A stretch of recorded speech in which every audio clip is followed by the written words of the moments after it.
Masacrar familias enteras, la creciente práctica de terror de los narcos en México. Una de las víctimas tenía 4 meses de edad. El bebé murió junto con sus 2 hermanos y otras 2 mujeres adultas.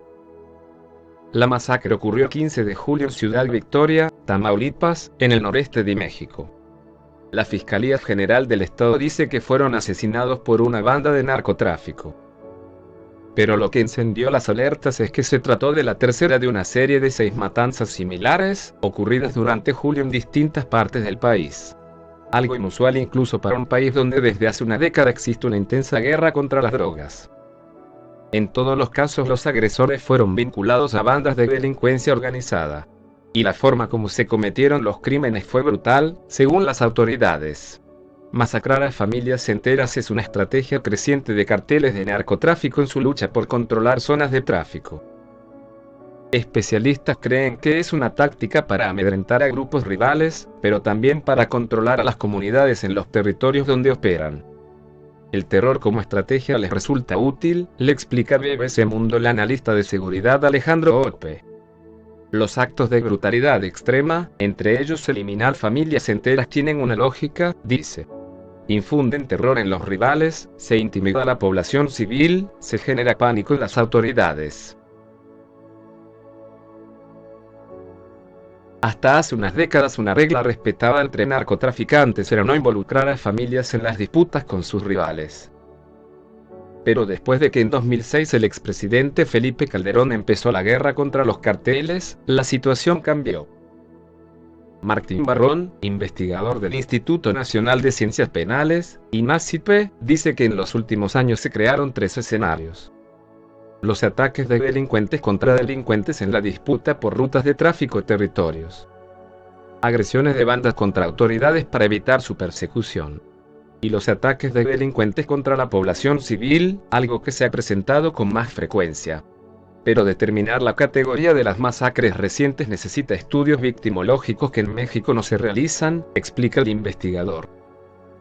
En el caso de las familias arrojaría información sobre cuál es realmente el objetivo de los grupos agresores, le dice BBC Mundo. Conocer más información de las víctimas ayudaría a establecer, por ejemplo, el tipo de mensaje que se pretende enviar.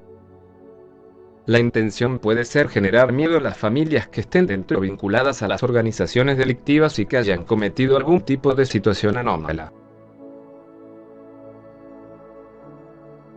4 de las masacres de julio se cometieron en Tamaulipas, especialmente en Ciudad Victoria, la capital, entre el 9 y el 15 de julio.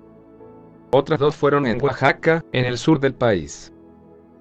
La primera ocurrió el 18 de julio en el balneario de Puerto Escondido y una más 3 días después, en Juchitán. El número de víctimas es de 29, entre ellas un bebé, un niño de 11 años de edad y otra pequeña que tenía discapacidad y no podía hablar. Los cuerpos de algunos adultos fueron desmembrados o decapitados. Los agresores, según reportes de medios locales, dejaron mensajes con amenazas a policías y grupos rivales. Las masacres muestran otra faceta en la disputa por territorios y zonas de tráfico. Hay una lógica y crucialmente es que no existe costo adicional de cometer un acto de esa naturaleza, explica el analista Ope. Desde la perspectiva de un delincuente da igual matar a 1 que 20, incluso en el caso de los niños. El escenario se explica por las nuevas condiciones en que se disputan los territorios para el tráfico de drogas. Las escaladas son más brutales que antes, hay una suerte de carrera armamentista entre los grupos de delincuentes, añade el especialista. Tú me matas a 1, yo te mato a 3. Me matas a un primo, yo mato a tu hijo. Lo que en un momento dado extremo se vuelve moral, se quiere un acto todavía más brutal que el anterior.